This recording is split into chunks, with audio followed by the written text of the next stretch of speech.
So it is 2021. I am the Dr. Razer and you want to get back into Battlefield 4. Now the question on your mind is, but Dutchie, how do I decide what class I'm going to play? Well, I'm going to tell you in this series of getting back to Battlefield 4. This video is all about the support class. In the first part of this video I'm letting you know which toys a support player brings to the party. Following that, I've got some extra tips and tricks for you to improve your score. And we're ending it all with a bit of extra support gameplay. Now you clicked on this video because you are a caring person. You enjoy bringing happiness to your fellow players. And what is happiness in Battlefield 4? Well, I will tell you, of course. Grenades, explosives and sending rounds downtown. In general, just blowing shit up. But what if your ammo is not unlimited? Well, that is where you come in, because you are the support player. You live and breathe to resupply your teammates and rain explosive hell down on your enemies. And besides resupplying and raining hell, you also carry around a big fucking gun. Your ammo box together with your LMG are the most feared sight on the battlefield. Your enemies shake in terror as you resupply that RPG for your engineer buddy. They shake in terror as you mortar those snipers who are camping on the rooftop. Your teammates love you for taking up that ballistic shield and help push the MCOM. You don't just get enjoyment out of killing the enemy, you also enjoy the gratitude that comes to the most loved player in the team. If you like these kind of guides, let me know below which class or weapon I should cover next.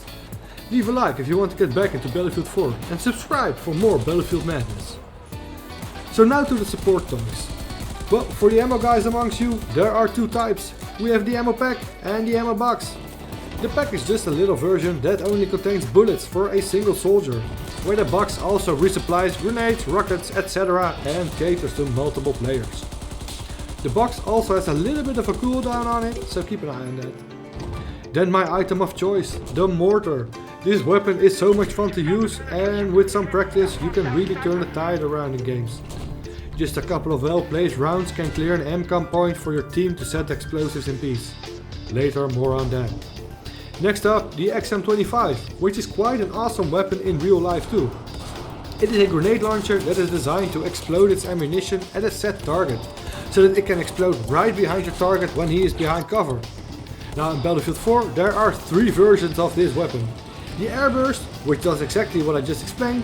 Then there's the smoke version, which pretty much is a high capacity smoke launcher, capable of laying a short lasting smoke screen across the battlefield for your mateys to charge across. And lastly, the XM25 Dart, which makes this grenade launcher into a semi-automatic shotgun. The thing that makes this weapon viable is just the fact that you can have a long-range weapon as primary, a pistol to quickly pull out when you need to back up, and finally for those close range encounters pull out this sweetie to demolish at all ranges. Now you can be the ultimate battlefield sweatlord. To follow up this trio of madness, there is also a ballistic shield to screw around with. To quote its own description, the heavy ballistic shield will easily stop small projectiles. The viewport, however, is vulnerable to heavy rounds such as shotgun slugs, sniper fire and explosives. Alright, I think that's quite a description that kinda summarizes the shield. Comparing the shield with the other items a support can carry, it doesn't really do a lot to help. Further than being a big bullet magnet when you turn a corner, you're still not protected against grenades, missiles, C4 and any other explosives. Now to round the setup up, we've also got an MP APS, which is sort of a trophy system from Warzone, except it only has a 180-degree arc in the front and a short cooldown after it destroys something. Of course we can't forget the Claymore and the C4, I mean cheap stuff, which both has its uses but aren't limited to support players. And finally we have a UCAV, which is a proper bitch to unlock, but when you finally do, you've got access to a small drone with a big boom when it flies into something. This thing can kill off a tank that is already damaged, or just one-shot infantry if they are really close together. To unlock this one you need to get an air superiority medal. Seeing how I hate flying, I have not unlocked this one. I humbly apologize. Now to the tactics. To start off with the ammo box and pouch. If you really want to be the ultimate supportive team player, take both. You can throw the pouches to your teammates while they're in the middle of a firefight and use the box to completely stock up after you and your squad demolish the enemy. Furthermore, you simply can't spam out enough boxes and pouches. See a squad standing in a hallway? Just drop an ammo box. See them running across the battlefield? Throw that pouch to their heads. They will appreciate you for it. Just make sure you don't get yourself killed at the expense of getting some extra score. Otherwise, it's pretty much self-explanatory to use. Now, for a little bit of a tricky item to use, the mortar, which is a bit different than the one used in Battlefield 3 or other games in which there are mortars. You see, this is a self-loading one with the capability of remote firing, meaning that you can place your mortar in a good spot and then find some cover for yourself. Use the little PDA that you've got with you to operate the mortar. Now remember that your piece of equipment is showing up on the enemy's battle map when you're firing. This might result in opposing mortarists to target your equipment. So if that happens, pop down a mortar, fire a round or two in quick succession, pick it up and make yourself disappear before the enemy rounds find your squishy little head. Besides that, the mortar can be quite an accurate weapon, if you use it in the right way of course. Watch the cadence, wait for the crosshairs to settle before firing the next round for accurate fire. Or clear an entire area by spamming the rounds as quickly as possible. This will be more of a psychological tactic of clearing a certain area than of you getting actual kills. Try to put the mortar on high ground. It makes it better on hitting roof campers. It fires assuming that the target it is firing at is at the same height level as you are. So the trajectory is off if the target is too far above you. This could only be a few feet and you will be able to compensate once you learn this little trick. Firing 2 rounds should guarantee killing a camping foot slugger.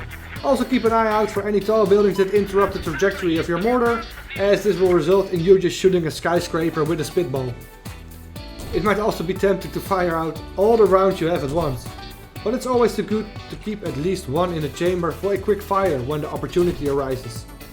Just don't sit back and spam the rounds since they do have a maximum range.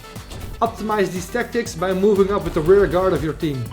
This also makes sure that your squad mates have a mobile spawn point and resupply point to spawn and get some extra bullets on, thanks to your ammo box. Now, I've tried a couple of matches to play with the ballistic shield.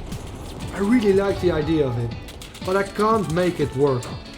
The only thing I've been successful in was being that big bullet and grenade magnet, so my squaddies were able to return fire. But I suppose that is the ultimate support play. Thanks to your valiant sacrifice, your team can complete their objective. Maybe I'm just not seeing the right way, so if you disagree with me, let me know in the comments down below. So now you want to kill the sniper that keeps his head down between shots and is safely behind cover. Well my friend, I have something special for you. The XM25 airburst of course. The grenade of the XM25 is a 25mm one. It is smaller than the N320's 40 mic, so you will need an additional hit or two to kill your target. This weapon also has an infrared scope with an airburst lock on it. So when you aim down the sights, the point that you are looking at, the weapon locks onto.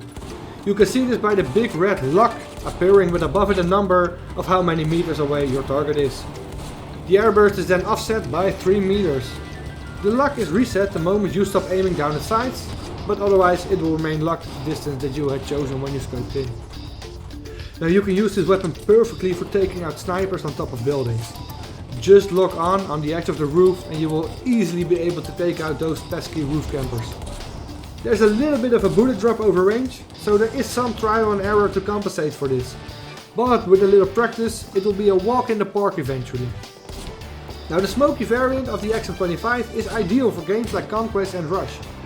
Use the generated smoke screen to cross open ground that your teammates are pinned behind and presto, move on to the next objective. Or better yet, smoke out the objective so the enemy won't see you arming the explosives. The XM with darts is pretty much self-explanatory. Use this piece of weaponry as an additional shotgun for those CQB moments. Just remember that you have a limited amount of rounds in the magazine, so don't get all Rambo style on your own and have some common sense. Cover is your best friend in combat. So to round this video up on how to get back into Battlefield 4, the support player, be a good sport and support your teammates. Teamwork makes the dream work. If you made it to the end of this video, a big shout out to you and let me know what you think. This was the Dutch Raider, enjoy the rest of this gameplay and I will see you in the next video. Cheers!